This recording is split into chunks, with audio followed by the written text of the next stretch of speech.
Hello, and welcome to Fact Schmacks. It's the podcast good enough to get you a C. Minus. My name is Matt. Well, I've got a story to tell you today. My name is Kev. I have a story to interrupt. All right. All right. Oh. In simpatico there. Yeah. Good intro. Yeah. It was a great intro we did there. Isn't that great that we're back to judging all our intros again? I think this is a bit we need to bring back every 10 to 20 episodes. I have decided them's the rules. Well, that's great. Try to play along, although I think it's a terrible bit.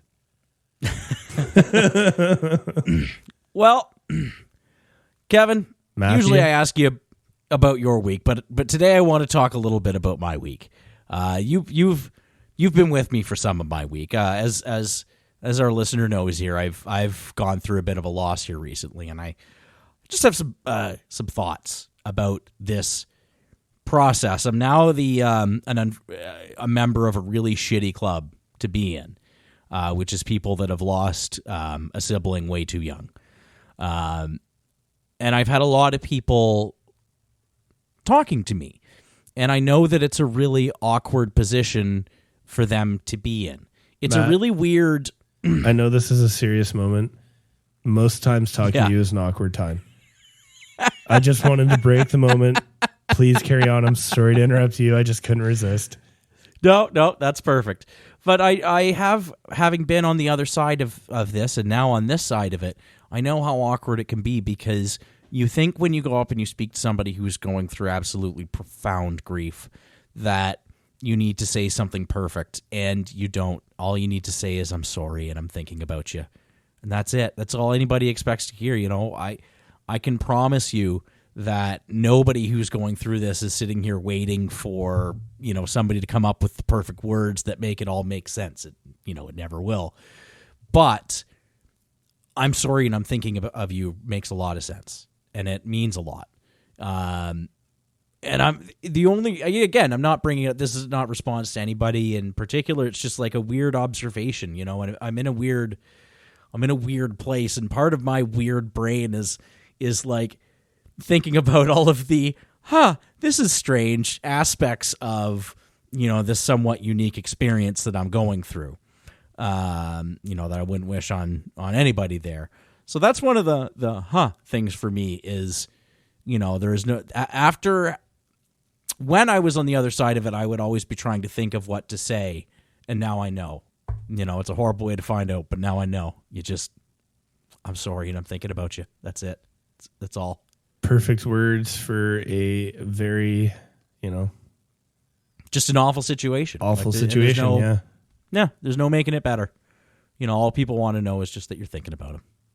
So, and I've been very lucky. I've had a tremendous amount of that. Yeah. Other than the one way that I'm extremely unlucky, I'm a very lucky guy. So anyways, after that bummer there, let's maybe lighten things up with a bit of a fact and or a schmack. Now, let me just open my MacBook here and refresh my memory, but is it now a new game? It is a new game. I am currently the one in possession of the dunce cap. Yes. I'm not giving you any freebies anymore. I've learned my lesson. That's right. Give me an inch. Oh yeah. If you give a mouse a cookie, he's going to want a glass of milk. That's right. All right. So Matt, give him a glass of milk, maybe even a glass of wine after that. Who knows? Next thing you know, you and that mouse, you're in bed. Ooh, is that all it takes? Ooh. Yep. Cheap date. Okay, so for anybody, sometimes I think maybe it's someone's first time listening. So if you're a first time listener, the way we start our show out here is we got a little game of facts, schmacks. So we have 2 facts and a schmacked. Matt has to guess it. Every so often we remember to keep count. And the one we do best 3 out of 5 series. Best 3 out of 5. The loser is the dunce of the show. So right now I'm unfortunately the dunce of the show. Yeah. So I'm gonna tighten it up. I'm gonna bring my A game. Let's see what you know about. A game does not exist on this podcast. Yeah, I'm gonna bring my C+ game. There we go. Matt, Yes. how much do you know about Sesame Street? Oh, well, I know that poor Louise just died. Okay. That was a thing? That was a thing. They do some wonderful parodies with the Cookie Monster, Yes. or at least they did 4 or 5 years ago when I was, watching it. I've grown so much in those 4 or 5 years. Here's a little tidbit. I don't know if I brought it up on a show once, so I didn't use it for today's game. But speaking of the Cookie Monster, do you know what his name is? Aside from Cookie Monster. Do you know what his Christian name is, we'll say? Oh, it's Mookie Blaylock? That is not Mookie Blaylock. That was last week's closing fact about Pearl Jam being That's what they originally call a named callback. Mookie Blaylock. No, Cookie Monster's original name is Sid. Sid? Sid, also the same name as my cookie-loving fiance. Yeah. So I find that very ironic, and I tend to bring it up often. Fact or schmacked, Matt? Speaking of names, Snuffleupagus from Sesame Street has a first name. It's Aloysius. Aloysius Snuffleupagus? I don't know why I giggle when I say that name. Aloysius. Okay. Okay. That's maybe the second time in my life I've ever heard that name. Fact or schmacked, Matt? Big Bird's real name is Reuben B. Bird. Okay. All right. All right. Fact or Reuben B. Bird. Why do all these characters have names that we don't know? All right. Fact or schmacked? I can't answer that. It's also perplexing to me. Breaking Bad and Better Call Saul's Gus Fring, also like his real name's Giancarlo Esposito, was Big Bird's camp counselor. So the villain from Better Call Saul and Breaking Bad was Big Bird's camp counselor. So fact or schmacked, Matt, what is it? Well, I tell you, I know a lot more about Sesame Street than I know about Better Call Saul or Breaking Bad. He's like the bad guy in the new Far Cry game. He's the bad guy in The Mandalorian. He's the bad guy in everything, but he was once Big Bird's camp counselor. Okay, well that one's just these are all like I don't know any of these. All right, so if I'm taking these in order, I do not believe for a second that you came up with the name Aloysius. I do believe that you could come up with Reuben B. Bird. Okay. And then this thing about the actor was Big Bird's, like, I don't know, actors are on that show all the time. Was Big Bird's camp counselor. So was this like an early role for him? You're not going to tell me. You're not going to tell me. I will say it wasn't. You're against me. I'll say it wasn't. It was an early role. It was not him as a famous villain. Yeah, it was from not TV. not a cameo. No, Yeah. it wasn't to promote Breaking Bad. Yeah. Although I bet Sesame Street's seen its fair share of meth, which is going to lead me into an interesting topic after you answer. I'm going with B for Reuben B. Bird. I think you made that up. Son of a bitch. You son of a bitch. My thinking was that you read that Aloysius was Snuffleupagus' first name and went, well, I can make a name. I thought it was a great Anyone name. can make a name. Reuben B. Bird. Reuben B. Bird. I figured it was like a crapshoot. Like it was 50-50 if you thought Aloysius or... Oh, yeah. Like it was 100% a crapshoot. What's going on there, fella? I just got We may have made a mistake in the upload for our episode there. What's that? We might have uploaded last week's episode prior an accident. We'll have to check that out. Maybe we should just pull that down temporarily. Yeah, we'll get on that. So here's a unique experience where you get to see how unprepared we are in real time-ish how to manage a podcast. Yeah, so, 2 weeks behind it. So what you do is you should always double check the file that you upload.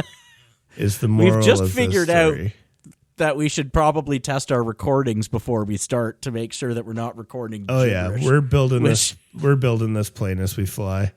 There's no secret here, and we appreciate everyone who's just stuck through it.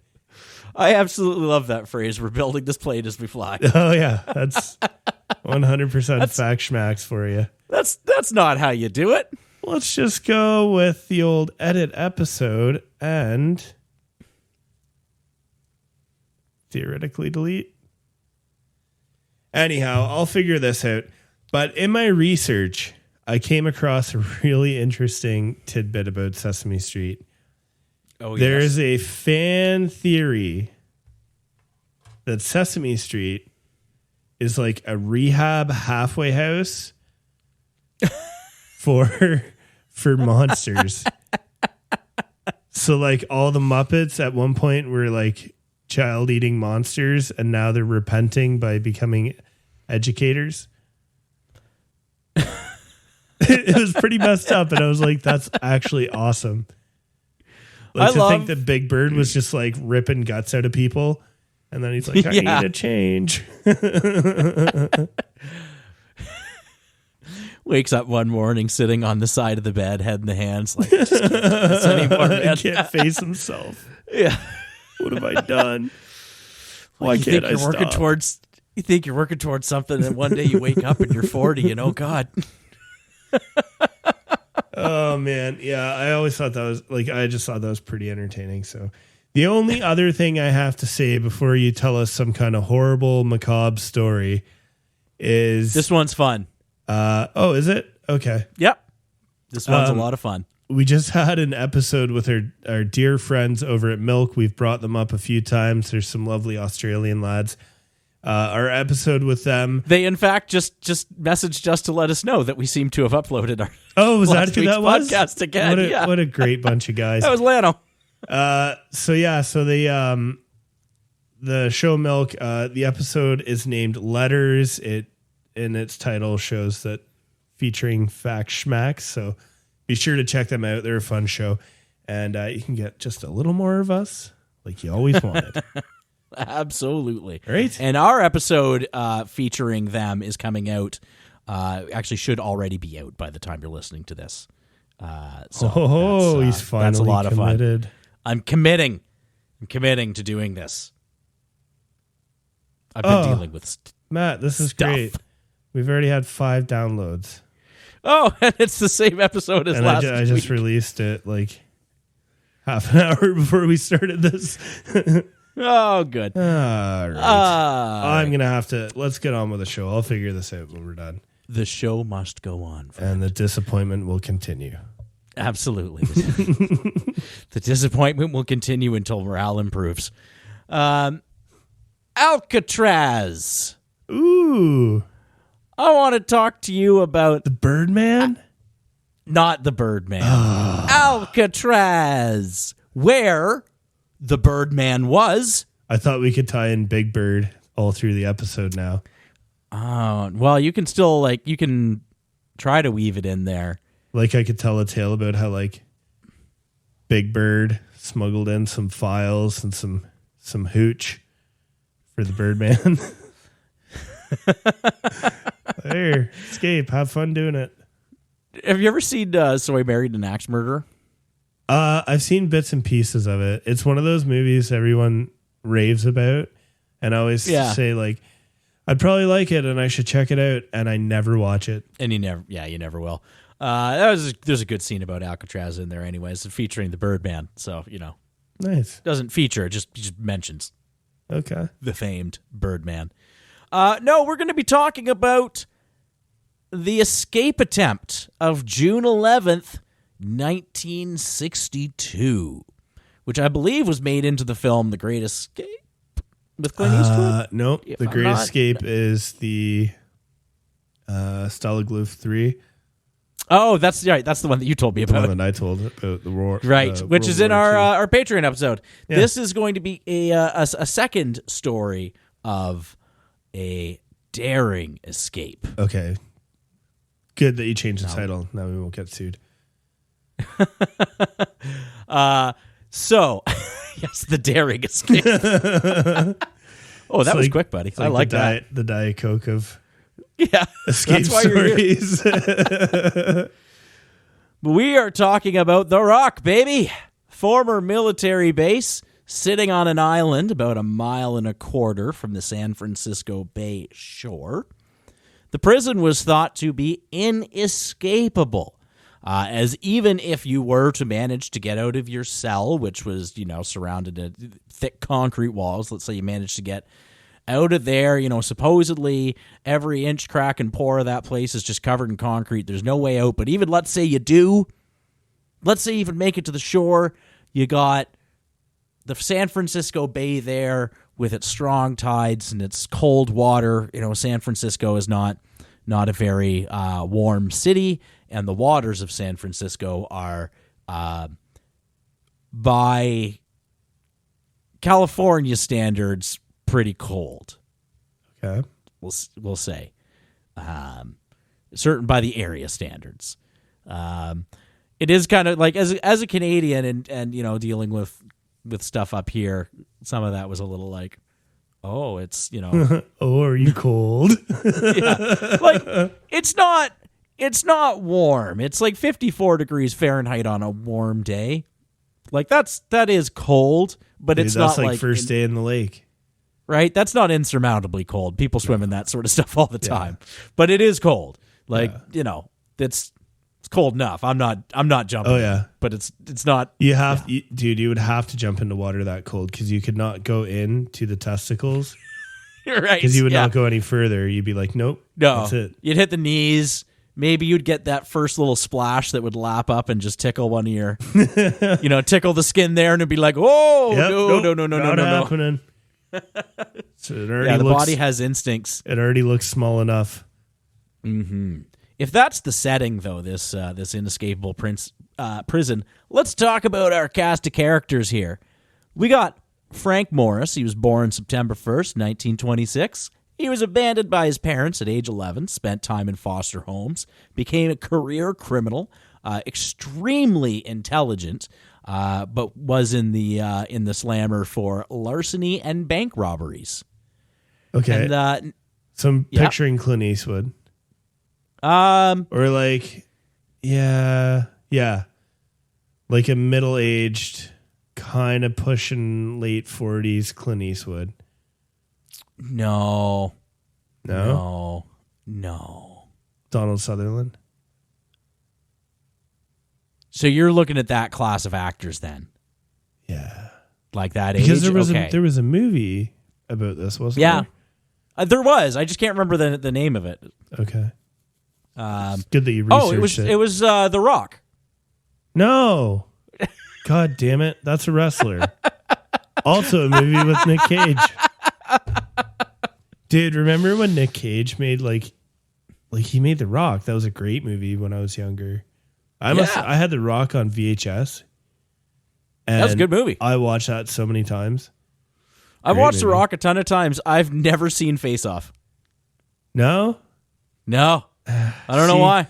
He got have you ever watched The Wicker Man with Nick Cage? No, I've watched all the clips. You've seen on the YouTube, clips, though. and it's like, yeah. Oh my God, what were you doing, man? Nick Cage in a bear suit punching a lady is a thing that exists so great. on the internet. It's not great that he's punching a lady. It's just the whole setup is amazing. Yeah, he just started making any movie, and I think that's wonderful. Yeah. Oh, yeah. I was actually watching a thing, Nick Cage Answers Your Questions, and one of the questions was, do you ever turn down a role? And he's like, actually, yes, quite a few. Really? Which I do believe. Absolutely, Dude, I believe he turns down roles. I wonder what his minimum threshold for money is. We could get a Fact Schmacks movie together. I think we could get him. Yeah, to I don't play think we you, can afford Nick Cage. And I think Pauly Shore would do me for like a cheeseburger and maybe a half bag of weed. Pauly Shore, his mom was owned the Comedy Store in California. Oh yeah, because I've listened to Joe Rogan. Oh, I haven't. But no, you haven't. But if you ever listen to Joe Rogan, I don't think this podcast does he talk about Pauly Shore? He discusses the Comedy Store like every single like.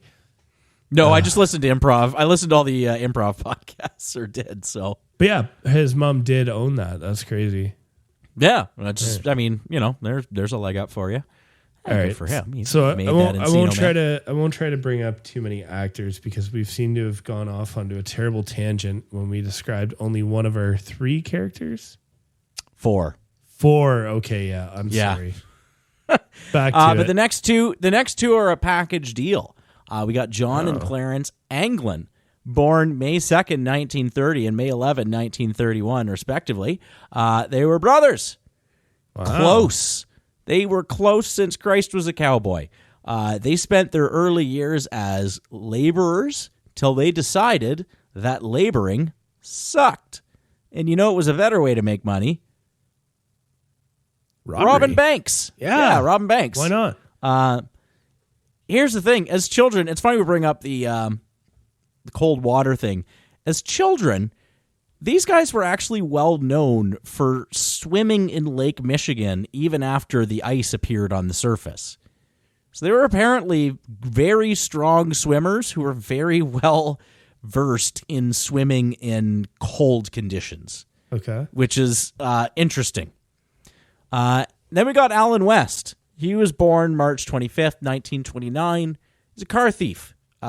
He didn't actually get put in Alcatraz for being a car thief. He got put in there because he tried to escape the last prison he was in.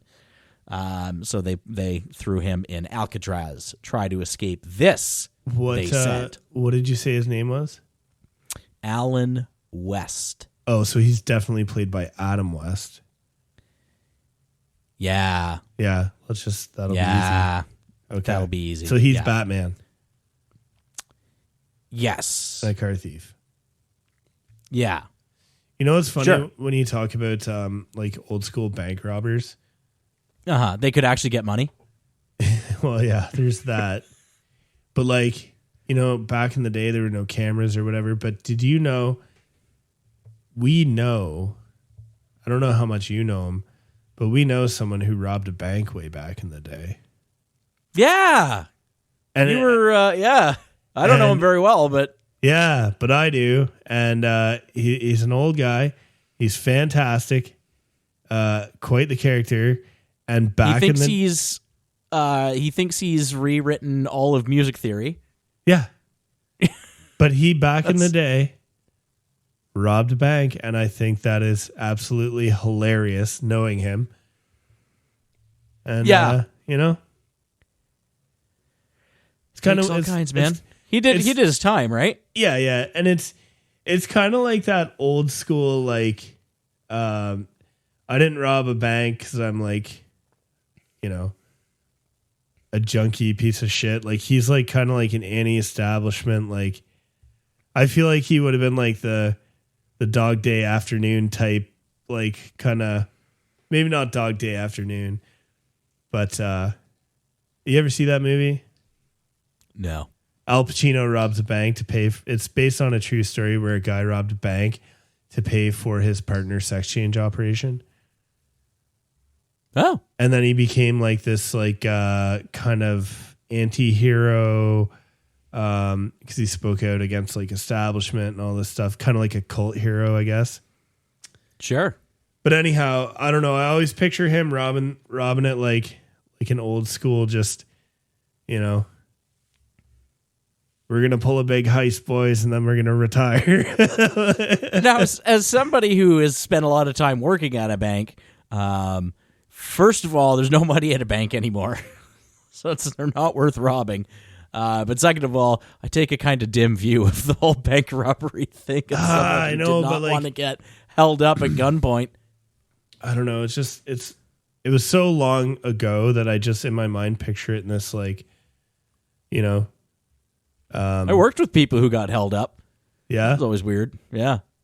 Yeah, like whenever I hear about it now, I'm always like, "Oh, that was probably traumatic and horrible and stuff." But like, yeah, give you PTSD. Yeah, there's like this. There's also this like, I don't know, kind of anti-hero, Robin Hood type element to it in some popular culture. I can't exactly think of the right movie or something where I kind of go like, "Yeah, I hope you get it." Well, like nobody, nobody Yeah. likes banks. Just don't take it out of the people who work there. No, for sure. Well, Alcatraz, the Rock, not the wrestler. So these guys, these are the characters here. Now, this Alan West guy, he first approaches Frank Morris, with a plan in the year 1960.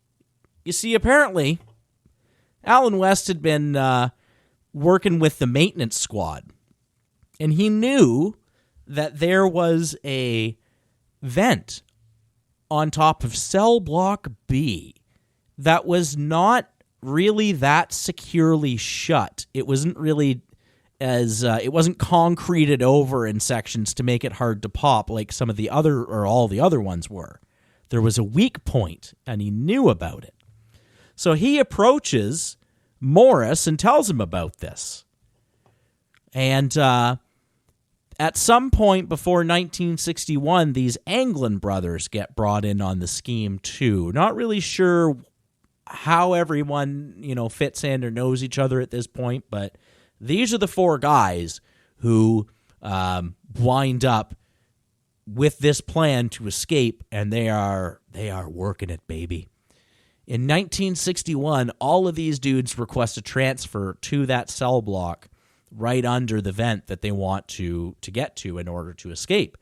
And the requests are approved for all of them. So I guess in Alcatraz, you could just be like, hey, I'd rather be over here. And they were like, cool, we'll put you over there. I don't know. Maybe it's more of a headache if they don't. I don't know. There's a lot of stuff that they were allowed to do here that we're going to hear, and kind of makes you wonder, Okay. It really makes you wonder. I can't help but notice when you introduced the names that there was no Andy Dufresne. There is no Andy Dufresne, no. Okay. Do you know who Andy Dufresne is? Obviously. Okay. Like, I haven't seen a lot of movies, but I have seen the best movie ever made. Okay, fair enough. Mm-hmm. And does this escape attempt involve a Raquel Welch poster? It doesn't. It actually involves something that I think is even a little more clever than that. Okay. Well, so get to it. Each cell has a 5 by 9 inch vent. Now, you might have noticed that 5 inches by 9 inches is not really big enough to slide through, unless you're that guy from that one X-Files episode that still creeps me out. If you know, just looking down at what has replaced the view of my penis, I'm going to go with I will not fit. So, but this West guy, he knew the walls were actually like relatively thin around this vent. They're actually less than 6 inches of concrete and just concrete.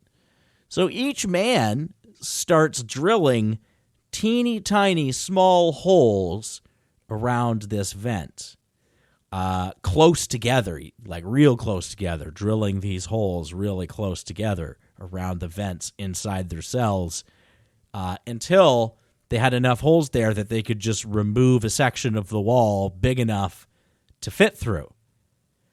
Now, I can see the look on your face. I can almost hear the people listening to this podcast, if anybody listens, saying, how in the hell are they able to drill holes in their walls? Right? Yeah. Yeah, that seems like it would be hard to do when you're in jail. I mean, they have like little workshops and stuff, right? They got to make their license plates and widgets. Well, How did they drill and how did they hide it? Well, they used makeshift drills. They made a drill out of spoons and a vacuum cleaner motor. Man, these people in these stories are always so industrious. Oh, just absolute MacGyver shit. Mm-hmm. Yeah. Mm-hmm. So they, but even at that point, how are you going to drill, even using a makeshift vacuum cleaner motor and not have it make a bunch of noise and alert the guards, right? You're drilling into concrete. Yeah. How are you going to manage that? Well, what you do is you do all of your drilling during happy hour. Happy hour. Happy hour. Tell me about this happy hour. Apparently, there was a happy hour in Alcatraz where everybody who had an instrument could play their instruments during that hour. So I guess it would just be a fucking cacophony of noise. I was just going to use the word cacophony. Hey, a big old cacophony. Cacophony. Yeah. And hey, so remember that time you said epitome? Really? Yes. That's a very common one to mix up. Yeah. There's a word for that, actually. It's called Calliope Syndrome. Okay. For words that you've seen spelled, but you've never heard pronounced. So you know what it is, but you don't know what it's supposed to sound like. Okay. Fair enough. Yeah, Calliope. If you look at the word Calliope, it should be Calliope. But I can't remember what it was. But yeah. And there's even shit that's like local, like Rodeo Drive, or should be a Rodeo Drive, but it's spelled rodeo. You would only know that if you were, local or colloquially named. Yeah. Yeah. But yeah, cacophony of sound. The cacophony of sound. They were drilling their holes, and then to hide the big mess that they were making, they had pieces of cardboard and they painted them the same color as the walls. Brilliant. And just slid them in front of the holes, put some shit in front of it, like, if you got your fucking guitar, your accordion or whatever, and there you go. So just hide your shit that way. So that was pretty goddamn smart, frankly. Pretty impressed with that. Now, crawling through the vent would get them to a utility corridor that was unguarded, that they could then use to get to a landing area that was right under the vent that they were trying to get out from. Now, they had all been on this maintenance crew at this point. Once this plan's hatched, well, everybody wants to get on the maintenance crew because, you get materials from the maintenance crew and you get access to places. You get access to places like this landing area that's right under the gate that they are trying to, or the grate, that they're trying to escape from. So they use this as a staging area. They pretend that they're doing maintenance in this area. They even convince the guards to let them hang up blankets so that the guards couldn't see what the fuck they were doing in there. They built a makeshift periscope to check to see if the guards were coming. The reason they were able to convince the guards to let them hang up blankets because they said they were kicking up a bunch of dust. So I think they probably, did kick up a bunch of dust until they let them hang the blankets, and then it's getting to work on our business. What was their business? Making dummy heads. First off, they used concrete. Stop me if you've heard this one before. They used paper mache and real human hair. And they made dummy heads, and you can look up pictures of them. Got to tell you what, their work is better than Carl Tanzler's. That fucking freaked me out. Are you still dealing with seeing that picture? You know what's funny is I pulled up I made a post on our Facebook for the episode, so I pulled up the Wikipedia article with a picture of him that looks like Colonel Sanders. Yeah. And I was like, God, don't look at it. The love child again. of Colonel Sanders and Sigmund Freud. Yeah, don't look at it again. Don't look at it again. So, of course, I looked at it again, and I was like, still fucking horrifying. It is. Ugh. Uh-huh. All right. So they made dummy heads to put in their beds for when they were either working overnight or for when they ultimately made their escape. They also fashioned a raft using 50 raincoats. That's not even the impressive part, though. They fashioned a raft and then figured out how to vulcanize the rubber using steam pipes. Dude. They fucking vulcanized the rubber. Like, man, people were so smart back in the day. We've Apparently talked about this from an episode of Popular Mechanics. We talked about this. We touched on this on the DB Cooper episode about how he would have had to know the things to jump out of the plane at the right height and this and that, and how you couldn't just Google it. Yeah. Or watch a YouTube video. You had to have that expertise. Yeah, like you just had to be smart and industrious. Or know a guy. I don't know. Like, word still got around. It's not like the rumor mill didn't exist, but yeah. Sure. You'd have to know somebody who knew somebody at that point, or yeah. They also, so they made this raft and they made life preservers. How didn't they get caught doing any of this is like fucking amazing. This is like 6 months that they're working on dummy heads and rafts and drilling holes in their walls and where are they covering it stashing up everything in their prison wallet? No, probably up in this landing area where they're working. Seems like. So June 11th, night of the escape. Only Morris and the Anglin brothers end up making it to the landing spot. West was unable to make it through his wall. I think, and he's the guy who came up with the plan, which is such a bummer. And he's the reason we know anything about anything, because he didn't make it out, so he spilled the beans. Was he eating too many prison biscuits? No, so I've heard two different versions of this. Either he wasn't able to pull back his slab of concrete. I don't know if he'd never been through before. I saw one thing saying he had used some like quick set concrete to cover it up or to put his thing back in, but it was too set. And on the night that they were going, he didn't have like his tools and shit, so he couldn't. I don't know. He just couldn't get his wall open. Just couldn't get his wall open. We've all been there. Yeah, for sure. So he was left behind. They make it to the landing spot there. It's presumed that, people heard a noise around 10:30 at night. It's presumed that that's when they opened up the cover of the roof and made their way out.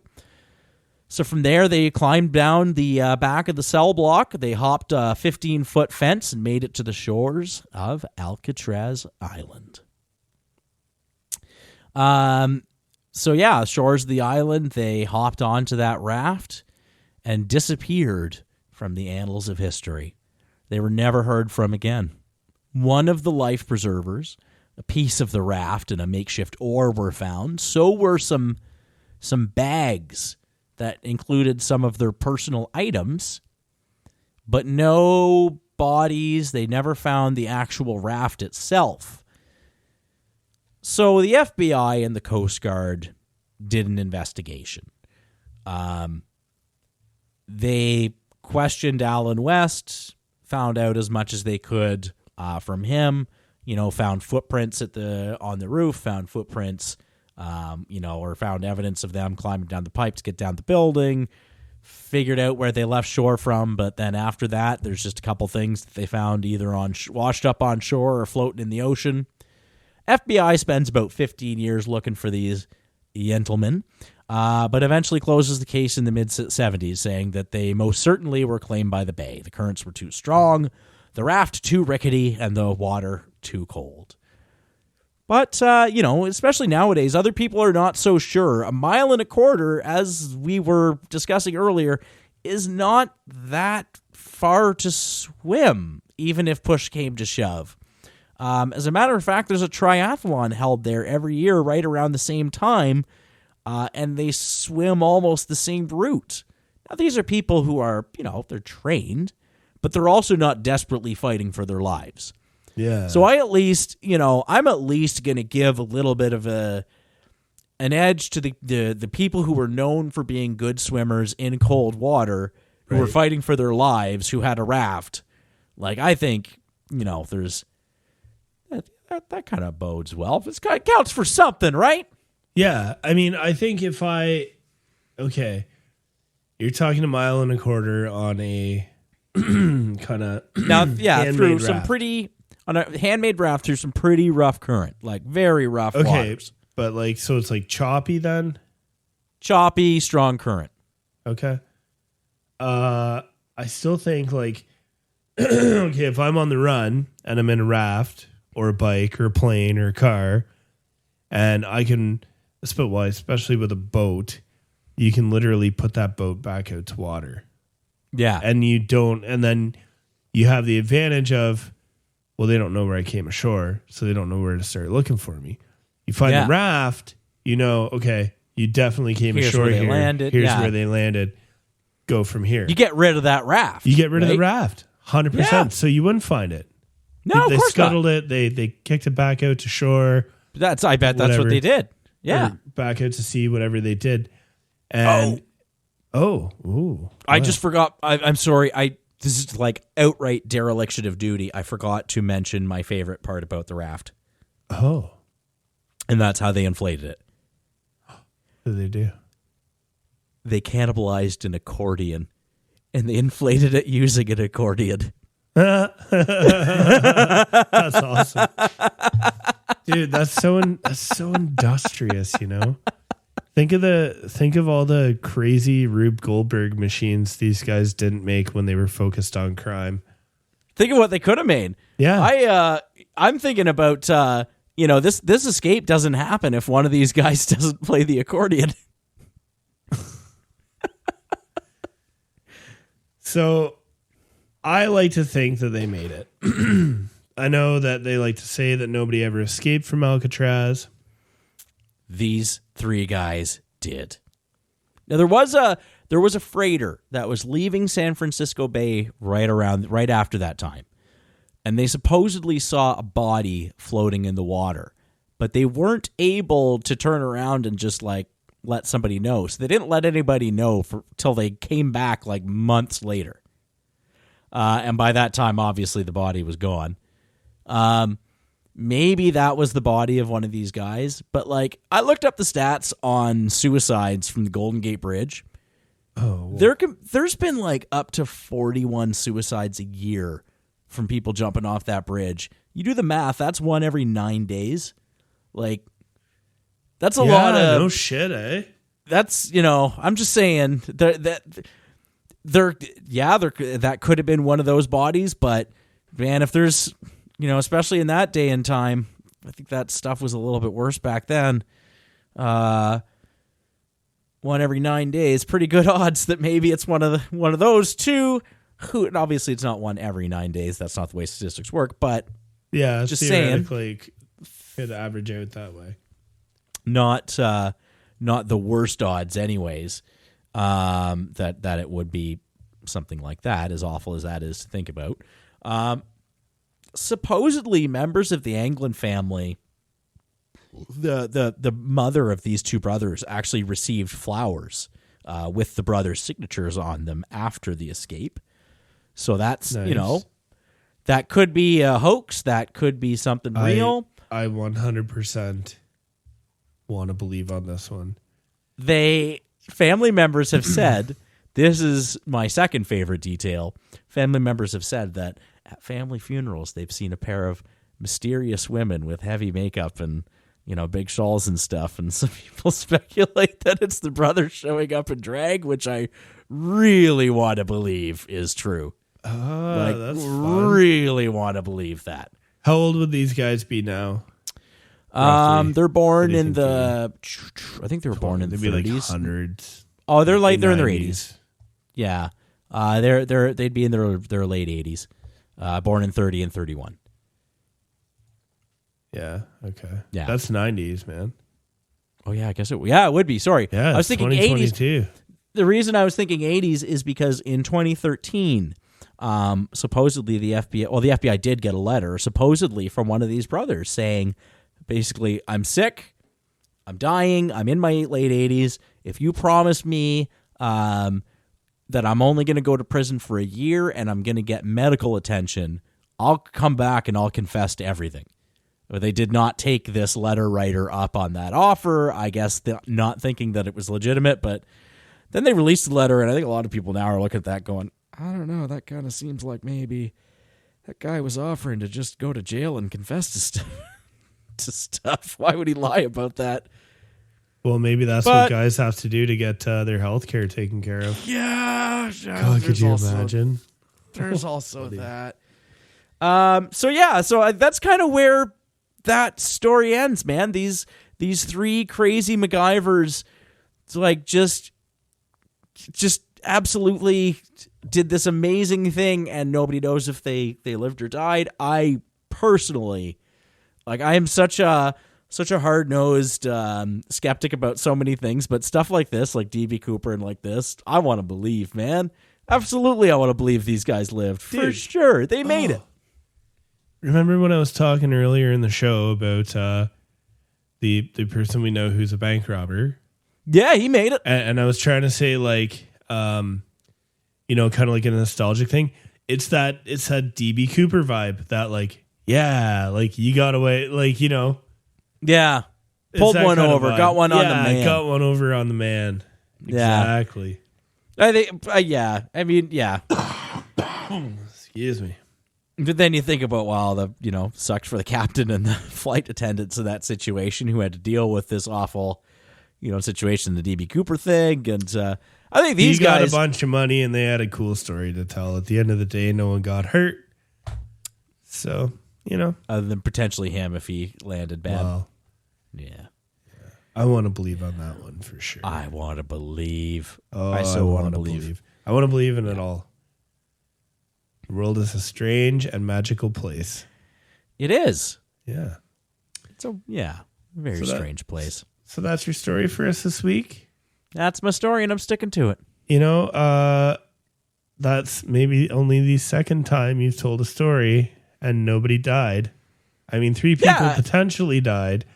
3 people potentially died, and I can tell you now, the fourth guy, Alan West there, he is now dead. Okay. Well, of course, I mean, many of our stories involve people who are no longer with us chronologically, but Yep. Yeah, there was no based on the passing of time. No corpses, no corpse brides, no. Nope. Some dummy heads that, remind us. Okay. Yeah. This was a fun one. Yeah. I like This is the funnest one since the bridge. The bridge to USSR. I love that story. So I guess I'll give you a little closing fact. I mentioned today when we were talking before the show there that I'm out out on a job doing some work in some places and some mill writing. Some a little some bit mill of, wronging. A little bit of mill writing, a little bit of industrial mechanicking. Doing a little welding. Started thinking, what's going on there? You know what's going on there? What is going on there? When you strike that welding arc, the temperature of that welding arc is between 6,500 and 10,000 degrees Fahrenheit. So for context, that's roughly what they assume the temperature at the surface of the sun is. Now, that's hot. That's hot. Now, just but that's not what I wanted. What do you mean by strike the welding arc? Let me finish this last point before I drop it. Okay. A plasma arc can reach up to 50,000 degrees Fahrenheit. So the arc is like the interior of the sun. The arc is the spark, the white light that you see. We call that an arc. Envision. I always kind of picture it as like an electromagnetic field that creates like a plasma flux between the molten metal that goes into whatever you're welding. That's bananas. Yeah. So you always have, like, we call it a stinger, like the the rod, and it goes on the negative, and electrons flow negative to positive. I always think of it. I just remember it like that, as going into the thing that you're welding. Okay. And creates mad heat, but I mean mad heat. So it's a thing that's as hot as the surface of the sun, and yet a foot or two away, you can't even feel it. You can't get a sunburn from it. Huh. I've had sunburns from them. But I just think it's neat. It's neat that thing is that hot. And when you're looking at it through the shield, it just looks like it's like lava. It just looks like lava. Yeah. Yeah. That's crazy. Yeah. That's really hot. Really hot. That's really hot. And I also found out that 50% of all the things man-made have a degree of welding to them. Okay. Interesting. Look at that rack holding your cables behind you. Well, obviously, it's two pieces of metal that are stuck together. Exactly. All the stuff in your electronics is soldered together. That's a form of welding. Welding actually Well, if goes we're including back, soldering, then obviously. Well, the whole art of welding goes back like thousands of years before what we would modern day kind of call welding. So, yeah. Also, what do you say to somebody with a grade 9 education? Hey, nice weld.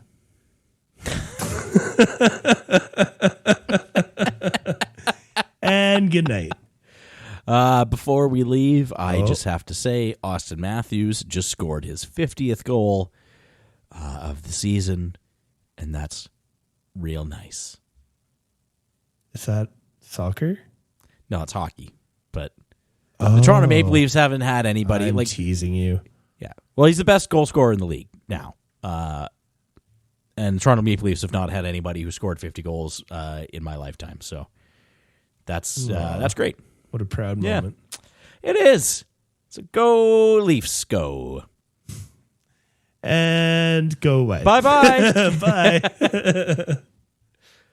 Thank you for listening to Fact Schmacks. We hope you enjoyed our show. If you want to hear more, be sure to check us out on Patreon at patreon.com/factschmacks. Or you can check us out on Facebook or on YouTube or on twitter.com @FactSchmackedPod. We also have a website, factschmacks.xyz, because we know you haven't had enough yet. Sure.